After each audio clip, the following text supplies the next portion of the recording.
just the few ones that we considered based on the key value propositions we are bringing into the market. Most of them that are available, the likes of AgriSense, the likes of Adama, it's either they don't have personalized multilingual support or they delay the support they are giving to these farmers, which is what we are trying to bridge into by providing real-time agronomy support and giving them in a multilingual. For example, something like Wikifarmer and AgroIT, they only have options for English. We are trying to solve that problem. Next slide, please. So our competitive advantages are like six. So we have the multilingual future planting, this and that, just to make sure that we tailor it specifically to what they need. We also have the ease of use. In 5 easy steps, they are done. And to even augment that steps, we keep on using push notification and SMS to reach out to them. We also have the USSD penetration. By USSD penetration, we intend to reach those people, bring the information and knowledge to them in the language they understand. They will definitely yield. So next slide. So we have a team at Kulima, we call it the Kulima clan. We are building a clan, like clan system for rural farmers too. So we use this intention anytime we are meeting, we have this saying that round pegs for round holes and square pegs for square holes. Everyone in the clan can work to make farmers' life better. I can't say because I'm a tech person, I want possible. I learned that over time as a product designer. So we are bringing on board Nafisa Lawal, a very good friend of mine. She graduated from ABU Zaria. She's an agronomist, and he is very, very... Thank you. So for someone that gets to support and innovation, I guess I'm the morning person. So I would like the question to start. We have 10 minutes. This has been a very interesting presentation. A number of things that you brought up that have been very impressive. You know, the issue of continually changing the functionality to the market reality is very critical, and many other things. But just 2 questions. Do you have a pull notification where farmers then can, you know, if they have issues, you know, push information back to you? Okay, so for the first question about content, we have a problem.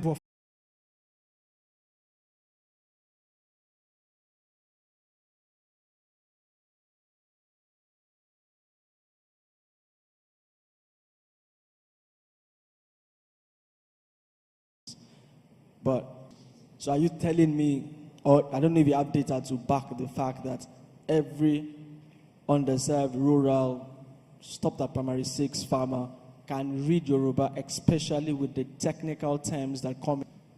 Considering that these people are unbanked, how do you intend? Okay, for the first question about the language issue, we also had that issue and we looked out to see, okay, is this really with our usability research, those people we tested, roughly 70 to 75% of them are able to read even as they are unlettered.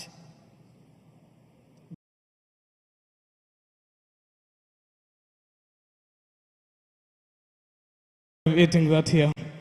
So we slept, morning came, and in the morning, I told myself, I have to experience a bit of Nigeria. So I stepped out, I started looking at Nigeria, and I could see that Nigeria is a land filled with so much agriculture. Nigeria is a land that is very, very green. It's just like Kenya. Africa is a very, very green continent as compared to all these other continents. I like to refer myself as a part-time software developer and a full-time problem solver. But, you know, I write good code. I can pitch once in a while. But that is not what got me here, ladies and gentlemen. It is my positive thinking that got me here. And it is positive thinking that got all of you in this room. And it is in this spirit of positive thinking that I thought about how life will be if I actually moved here to Nigeria. I'm a full-stack developer, and the good thing about being a software engineer is that you can work anywhere in the world, seated at your desk. So I can work for a company in the UK, a company in the US, seated at my desk. That's the beauty of it. But for my mother, who's a farmer, it's quite different. You know, as a farmer, you cannot be remote, you cannot be hybrid, you have to be on the ground. That's the only perk of being a farmer. Next slide, please. That is the only perk of being a farmer. You have to be there every time. So I thought about how life will be if my mother moved to Nigeria and we started farming. I want you to walk through the reality of how life will be. Well, first and foremost, she'd have to buy a piece of land. After buying a piece of land, she'd have to decide which crop to grow. If she did her research, she'd see that yams do very, very, very well in Nigeria. So she decided to grow yams. Now, the problem with yams that we have, and with so many other crops, is that for yams, there are over 30 seed varieties that do well in Nigeria. And this number goes up and up and up as we move from one country to one continent to the whole world, as it is for any other crops. Now, if you look at Nigeria, it's currently divided into 6 regions. I believe in the southwest and the south-south, the variety that does well here is called Dioscorea aluta. If you look at the northeast, the variety that does well here is called Dioscorea kai. For the other 3 regions, it's called Dioscorea rotunduta.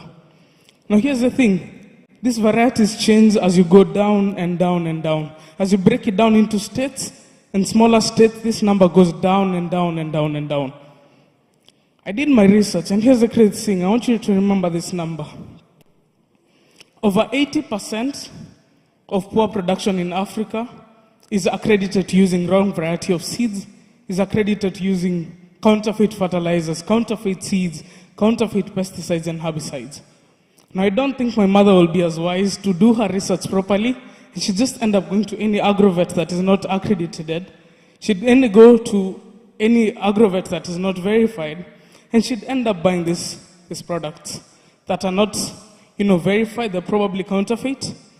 She'd end up planting this. She'd not have any access to people who are selling verified input suppliers. She'd not have any access to Nigerian farmers across Nigeria who are planting yams to advise her on the best practices. And all of these factors, ladies and gentlemen, will definitely culminate in us getting very, very low produce. Let's say we expect her to get 10 bags, and if my math serves me right, she'd be among the 80%. So you'd only get 2 bags. Only 2 bags. In Nigeria, when I landed, as I was waiting for my immigration, there was news on the TV, and I could see that the Nigerian Naira is at an all-time low. You can attest. Is that true? Yes, the Nigerian Naira is at an all-time low. I don't know if that's good news or bad news. Now, here's the reality. In Africa, every currency is at an all-time low. The Kenyan currency is at an all-time low. It's obviously due to COVID, the Russian war, all these factors. But what does that mean for us? This means that today, fuel will be going for 200, the next day it's going for 205, the next day it's going for 210. So my mother will probably end up overpricing, and we'd only sell off 1 bag. And for this other bag that will remain, it will count as post-harvest losses. Next slide, please. Now, I did my research, and I realized that farmers like my mother are called smallholder farmers. These are numbers that you need to remember, ladies and gentlemen. In Kenya, we have 7.5 million smallholder farmers. Repeat with me, 7.5 million smallholder farmers. And in Kenya, they contribute to only 75% of the food that is consumed. Now, in Nigeria, this number is much bigger. As I said, I walked around and it's very, very green. In Nigeria, you see that there are over 38 million smallholder farmers that are currently in Nigeria. I believe my brother also gave that number, 38 million smallholder farmers. And in Nigeria, they contribute to over 90% of the food that is eaten. Ladies and gentlemen, understand that the food this number is now 33 million. There are 33 million smallholder farms, and should get the 3 crops that do well here. Currently, you have maize, wheat, and beans. But as we're in the spirit of positive thinking, she's in Nigeria. So she selects Nigeria, she can select the state that she's in, and she can see the crops that do well here. We currently have cassava, cocoa, and yams. As you can see, you have the cost of production per acre, so that she can know if she has this amount of money, how best, which crop will I go with? So she selects yams, and after she selects yams, it's added to her list of crops that she selected. She currently has maize, wheat, and yams. Now, if she decides to get started with yams, she can see all this information. I'd love to thank my brother for coming and explaining how much we need inclusivity in our systems. Software developers in the building, anytime you build your systems, you need to ensure that you're not only targeting the youth, you're targeting everyone in the whole ecosystem. And that is why on our system, we currently have a way that you can get all this advisory in Swahili, in Igbo, and in English.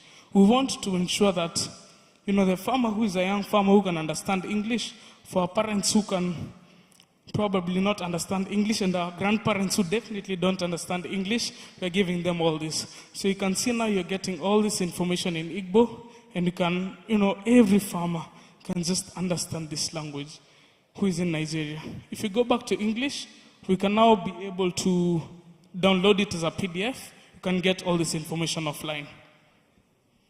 Here, we've also broken it down into steps. So step 1 is site selection. So in site selection, you're given best advice on the best place to select your site and how to best prepare your land. When it comes to planting, this is one of the ways that we'll be making our money. Agrovets will be coming onto our platform.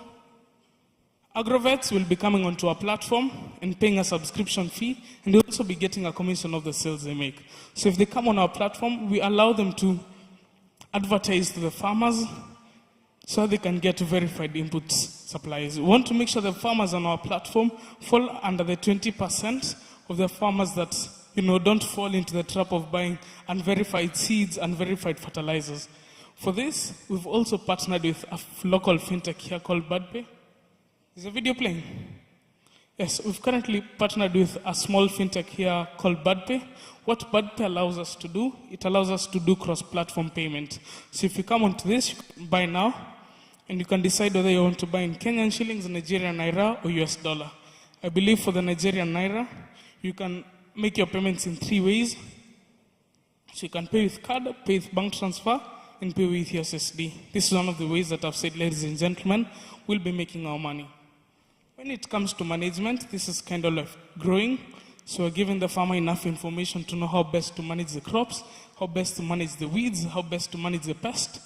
Apart from that, you're also allowing them to buy management inputs directly from the system. This is all in one. It's like a one-stop shop for every farmer in Africa. Now here's the market. This is, I believe, one of our USP. As I said, the Nigerian naira is at an all-time low. The Kenyan shilling is at an all-time low. And the thing is that today, a bag of maize might be going for 200, tomorrow it's 230, the other day it's 190. So you have this graphical representation that will help the farmers on our system, so that you know at exactly what point to price your goods at. So for example, if it is wholesaling for 200, it will be very, very annoying of you to wholesale it at 250. You wouldn't really get any market for that. So we believe this market intelligence will really help our farmers. When it comes to the last step, which is harvesting, we're giving the farmer enough information on best harvesting practices, best storage practices, and we're allowing the farmer to sell directly through the platform. Buyers can come on our system and buy this. Now, in the case of low-quality produce, you can sell it also directly to animal feed suppliers and livestock farmers. This will ensure that you have no post-harvest losses.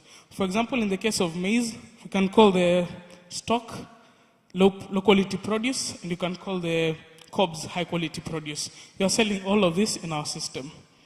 I'd love to call myself very, very extroverted, and that's why we came up with a communities tab. In my short story about my mother, I told you how she shouldn't have any people to call around if she needed help. That's why you have a communities tab. Now in the communities tab, we've broken it down. It's sort of like our WhatsApp for farmers, for different farms, for different crops. So you have cocoa farmers, yam farmers, and banana farmers. Now she's a yam farmer. She can get onto the community and see what people are talking about. She can also ask a question. She can connect with the farmers who've been there before, who've done it before. So we believe this is also one of our USPs. It will allow farmers for different crops to be able to communicate with each other. Now, if you've listened to me, you've realized that our app, our system is all about inclusivity. We have the different languages, and currently we have the communities tab, which allows you to talk to other farmers. But apart from that, we're in a world of AI. We need to incorporate AI in our systems. And that's why we have an AI chatbot. So in this chatbot, you can ask it any questions you want. You can, for example, ask it, I'm sure not most of you know the answer to this, the top 3 diseases that affect yams. And just like that, you can get an answer to it. So if you don't really trust the community of farmers who have done it before, and you decide to trust the AI chatbot, as I think most of us do, even for our speeches, we trust AI chatbots. So in this case, you can also get information on, any question that you have.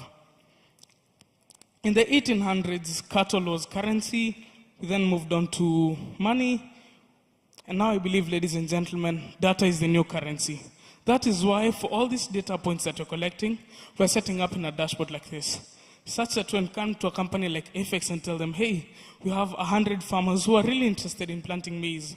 Will you maybe tell them the variety that you need or the variety that the market needs? They can use this and you can then assure market. We believe monetizing this data will create the value proposition that is needed to keep Mche profitable. Next video, kindly. Now, as you've heard from our system, it's very inclusive. We have a USSD system that allows you to get all this information offline. It's the other video. It's not this video. Yes, so as it's getting that, as I've said before, we have a USSD system that allows you to get all this information offline, such that you can go into the USSD system and you can select which is your location. First you select your country. After selecting a country, you get your location. After that, you can be able to get the crop that you want to grow. And after that, you get personalized advice on the best crops to grow in these locations.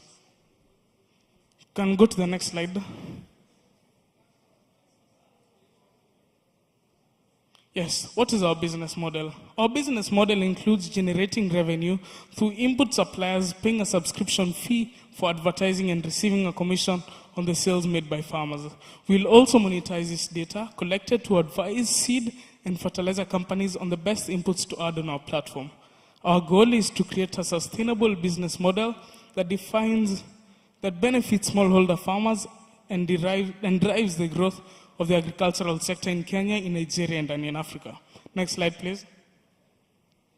What is our ask? Our ask is the 10,000 USD.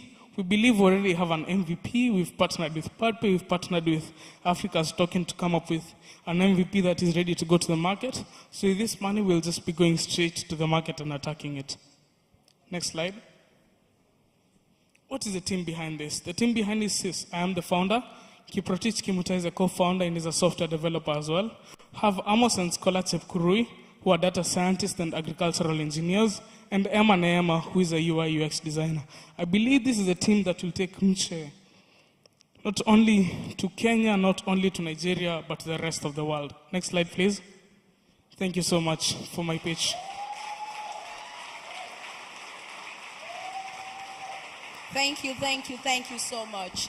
At some point, I thought I was listening to evening Tell by Moonlight because it was really captivating and I could relate to a number of the data points it was reading out. So I think my honorable judges, question time. You want to go? Hi, that was an amazing pitch.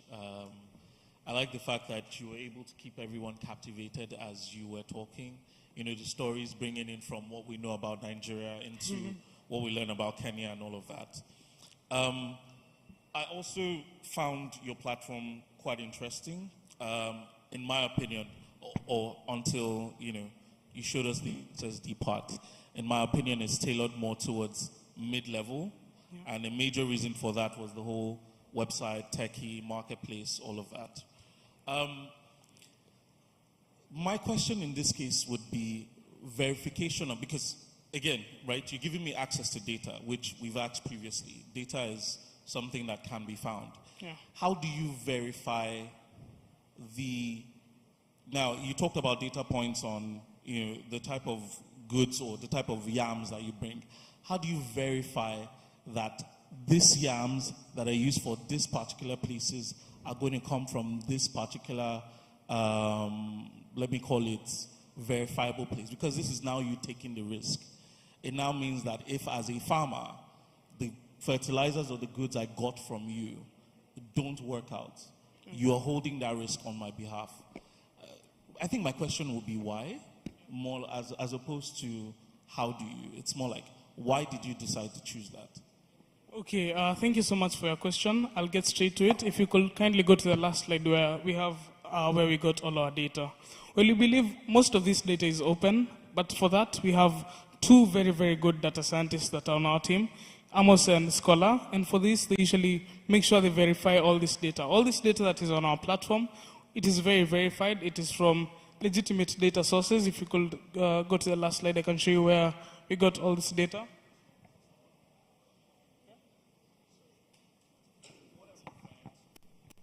What I'm referring to is, now, the data part, lovely, I understand it.